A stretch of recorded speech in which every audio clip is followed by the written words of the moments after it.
Good morning, students. Let's see the 13th group elements. Uses of aluminium. How aluminium is useful in chemistry. Okay. Let's see the definition. Write some important uses here.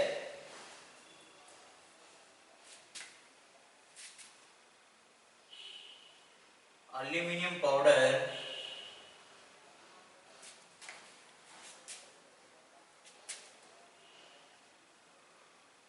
used in fireworks, that means like welding. Okay.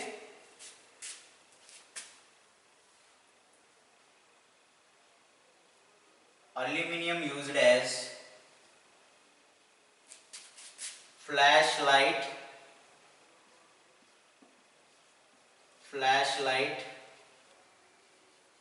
powder. For flash purpose we use this aluminium powder. Aluminium used in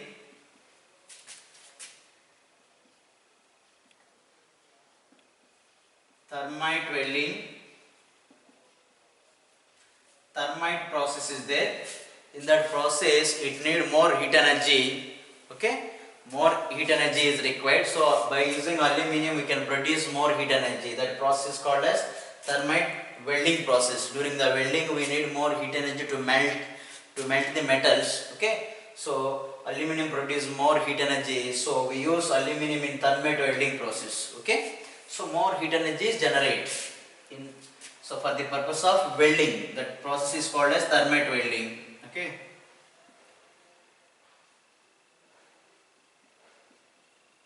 aluminium amalgams, that is AL Hg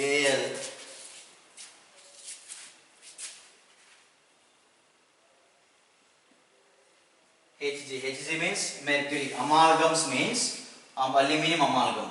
Mercury with metals is called as amalgams. Keep it in your mind. Mercury with metal is called as amalgam. Here aluminium is a metal or not? Metal. Okay. So suppose sodium with Hg, sodium amalgam. So aluminium amalgam is a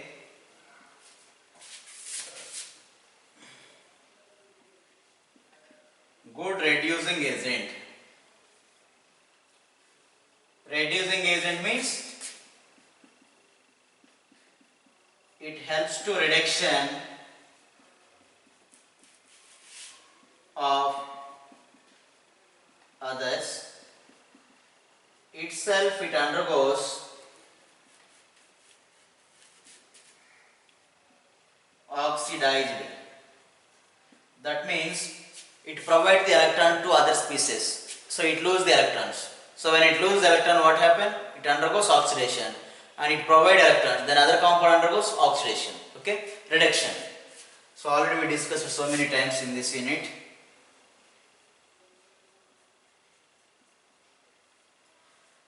Aluminium cannot attacked by HNO3, that is nitric acid. Important this point. That means aluminium cannot react with HNO3. Okay. So aluminium used in chemical plants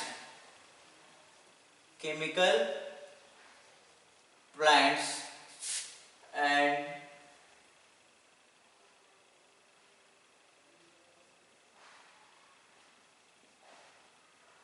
transporting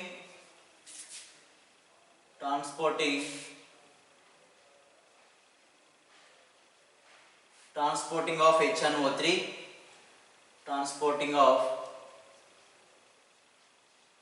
HNO3, Chemical plants means in the chemical labs we have the reactors.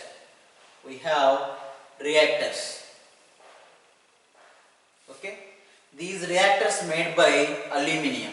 Suppose if we add HNO3 in the reactor, okay, so it cannot react with aluminium, so it is safe to store the HNO3 in aluminum vessel. Okay. So why we use aluminum in chemical plants? Suppose in the chemical plants we prepare reactor with aluminum. Suppose if you want to store the HNO3 in this vessel, so it is safe. Why? Because this aluminum cannot react with HNO3. If it is react with HNO3, what happen? It undergoes maybe corrosion or it may be destroyed. So suppose it is made by iron, HNO3 can interact with iron and both are undergoes rusting here. Okay, is it clear? So aluminum cannot react with HNO3. For that purpose, we can make these vessels in chemical plants. It is safe to store HNO3 in aluminum container. Is it clear, everyone? Why? Because HNO3 cannot react aluminum completely. Okay, clear? So the equipments made by aluminum in chemical plants to store the HNO3. Okay, and transporting of HNO3. Suppose if you want to transport the nitric acid, and which type of tanker we can select here, that is made by aluminum is very better. Why? Because aluminum cannot react with HNO3, so we can easily transport HNO3 through aluminum tankers. Okay.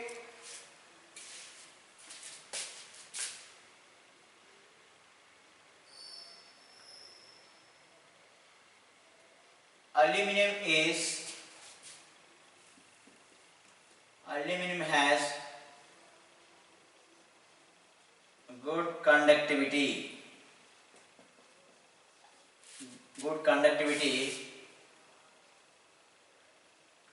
and good resistance to corrosion. Corrosion means rusting. Okay, it cannot undergoes rusting. Okay.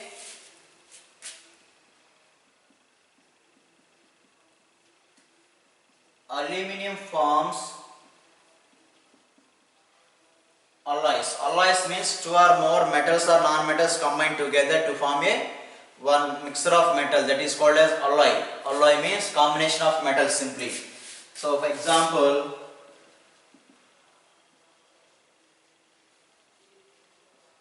magnesium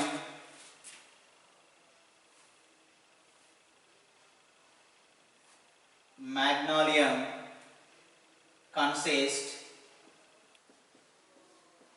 95% aluminum and 5% magnesium. Magnesium is an alloy which consists 95% aluminum and magnesium. Okay, this is alloy. Okay, alloys are made by aluminum also. That is, magnesium consists 95% of aluminum and 5% of magnesium. So mixture of two or more metal is called as alloy. So aluminum can able to form alloys. Okay.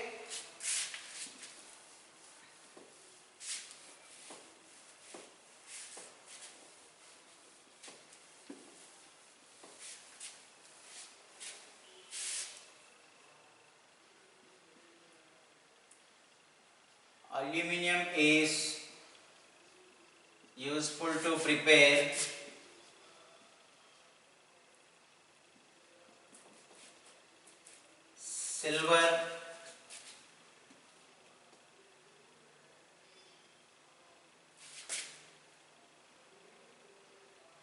silvery colors or paints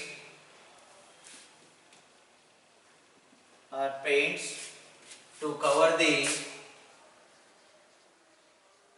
covering the iron and other materials. So suppose this is the iron rod. It is easily undergoes rusting when exposed to air. So to prevent the rusting of iron, so it can covered with aluminum paints. Then we can prevent the rusting of iron by cover the aluminum. Okay, clear? So that is, we can paint with aluminum or coating with aluminum paints. Then iron rod cannot undergoes rusting. Okay. So prevention of iron made by silvery paints. Silvery aluminum color is silver in color. Okay. So aluminum coils used in dynamo and motors.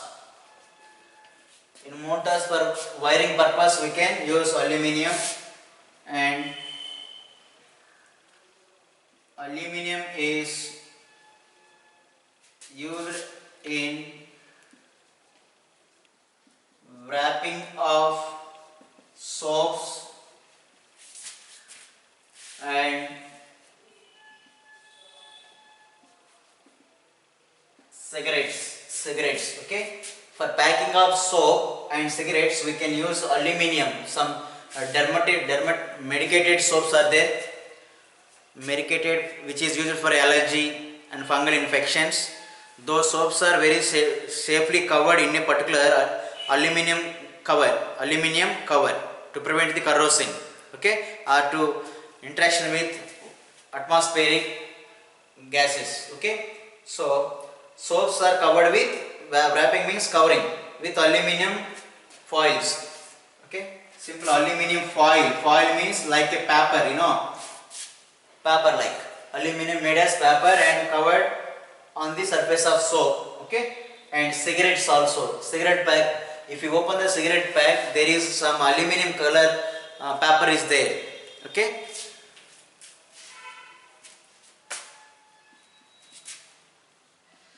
Aluminium is used in preparation of automobile parts and aircraft parts. Okay, and aluminium foil is used in food packing purpose. Okay, food packing. So when we go for any restaurant, that food packing in a special box with aluminium like cover. Okay, so these are the important uses of aluminium. Keep it in our mind. And let's see, food packing purpose, aluminium like trays are there in restaurants. Okay,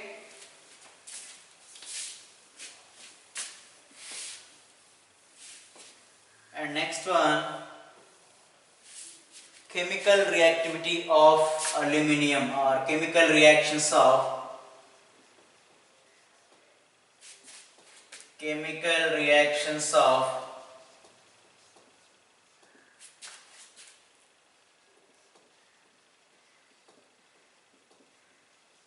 aluminium. Okay, right.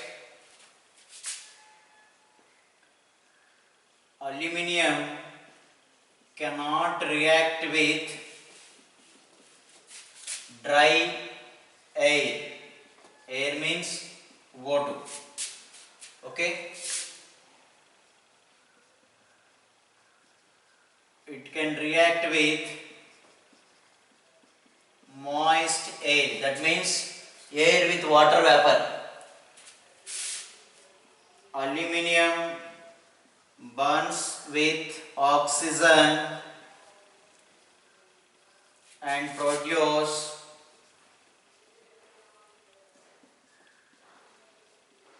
thin film of oxide, that is Al2O3. Thin means very lightweight material like sheet. Al2O3 is generated. Okay, so let's see the equation. When aluminium interact with oxygen, which is moisture, it produces alumina. Okay, so here 3 oxygens multiply with 2, here 6 oxygen multiply with 3, 3 to just 6 oxygen, 4 aluminium, 4. Okay, this is alumina or aluminium oxide, thin film oxide. Okay, thin film oxide.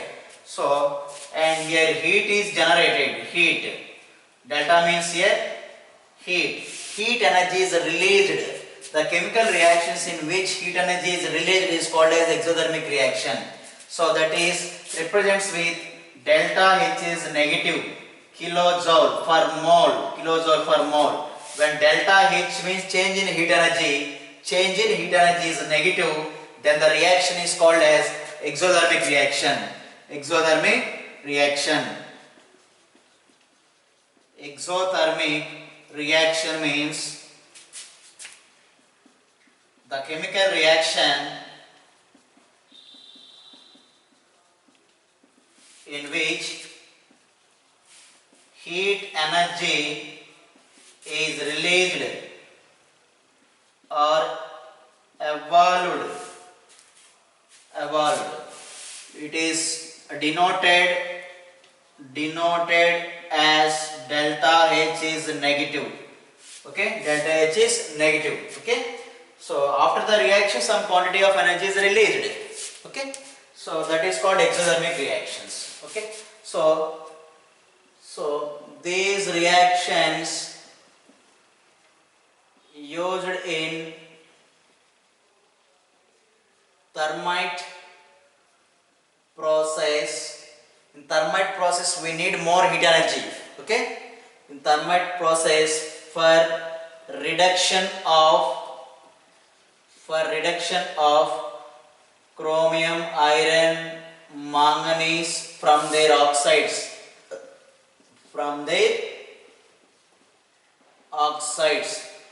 Okay, so thermite process need more heat energy. For that purpose we use this reaction which is generated more heat energy. So here let us take the example for what is the reduction process here. Chromium trioxide when treated with aluminium, okay, it produces chromium and Al2O3. Okay, so here compare here and here, loss of oxygen, am I right? Loss of oxygen is called as reduction. So here aluminum is a good reducing agent. That means this aluminum take the oxygen from this compound undergoes reduce. Aluminum take the oxygen from here, then this compound is reduced. Here aluminum helps the reduction of Cr2O3, so it is reducing agent. So it take the oxygen, am I right? Here it take the oxygen. Gaining of oxygen is called as oxidation. So what is the definition for reducing agent? Reducing agent helps to the reduction of other compound by take the oxygen. So itself undergoes oxidation. So here aluminum gain the oxygen and it undergoes oxidation, and it is helps to the reduction of Cr2O3 by gaining the oxygen from Cr2O3. Okay, clear? Okay, so this is thermite process. Here we use aluminum.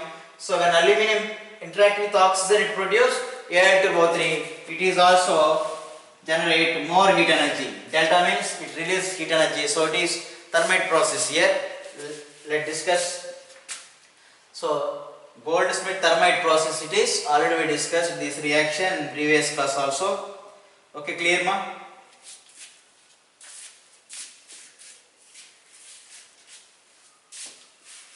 And one more reactions, that is aluminum can react with non-metals like nitrogen, sulfur and halogens. Halogens means chlorine, bromine, iodine, fluorine. Okay, so let's take aluminum. Suppose interact with nitrogen, it produce aluminum nitride. What is the compound? It is aluminum nitride. Balance this equation, 2 nitrogen, 2 aluminum, keep 2 here. Okay, aluminum nitrate, and this is non-metal. Nitrogen is a non-metal, you know. Aluminum is a metal. Okay, now aluminum again treated with sulfur, it gives aluminum sulfide. This is aluminum sulfide, aluminum plus the sulfur minus 2 exchange charges. So how many aluminum here? 2 and 3 sulfurs. Okay, and aluminum can react with halogens. X means halogens. It produce AlH3, aluminum trichloride. Okay, balance this equation here. Here it is 2, where X2 is equals fluorine, chlorine, bromine or iodine. Okay, so for example in this case 2 moles of aluminum interact with 3 moles of chlorine, it gives 2 moles of AlCl3. Suppose it is F2, here we get F3, Br2, AlBr3. Okay, so these are all non-metals. Okay, non-metals.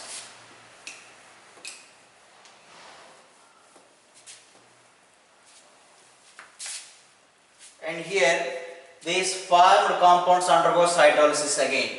Let us take aluminum nitride. Aluminum nitride, this compound, okay, undergoes hydrolysis. That means interaction with water. Addition of water is called as hydrolyzed. Addition of water is called as hydrolysis or hydrolyzed. Okay. So it gives aluminum hydroxide,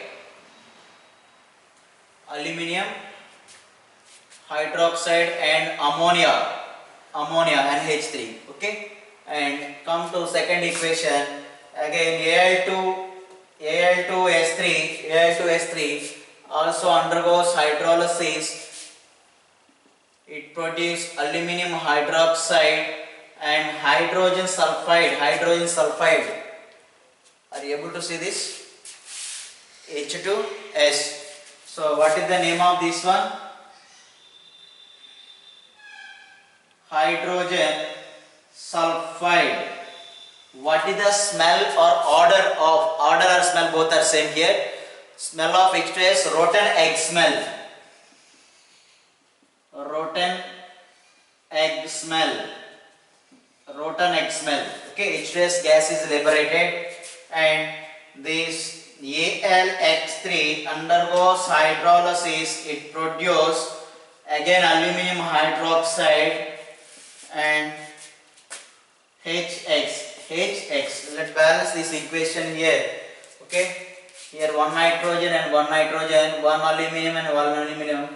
How many hydrogens here? 3 hydrogens and 3 hydrogens, 6 hydrogens. Keep 3 here. Okay. And come to here 3 sulfurs, add 3 here, and 2 aluminum, 2 here, and 3, 6 and 12, keep 6 here.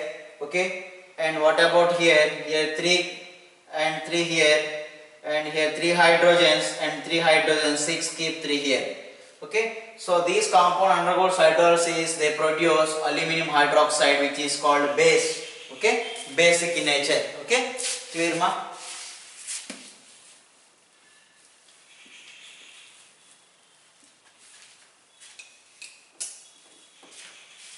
And the next reaction, displacement reactions, third reactivity. Displacement reactions of aluminum. Aluminum can displace the zinc and copper from their salts.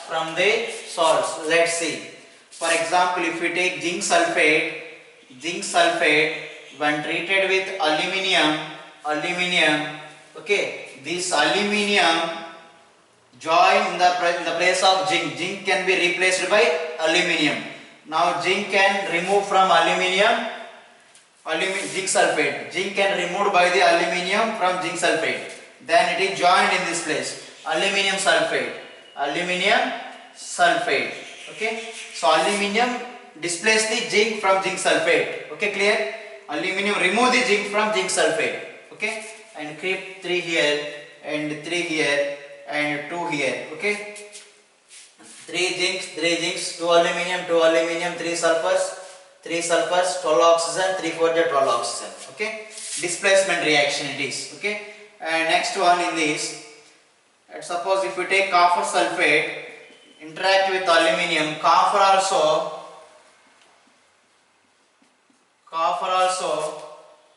displaces from copper sulfate, okay, to aluminium, 3 moles of copper. Okay, here copper displaced by aluminium. Okay, so these are the displacement reactions. Okay, okay students, we will discuss on tomorrow the remaining reactions. Okay,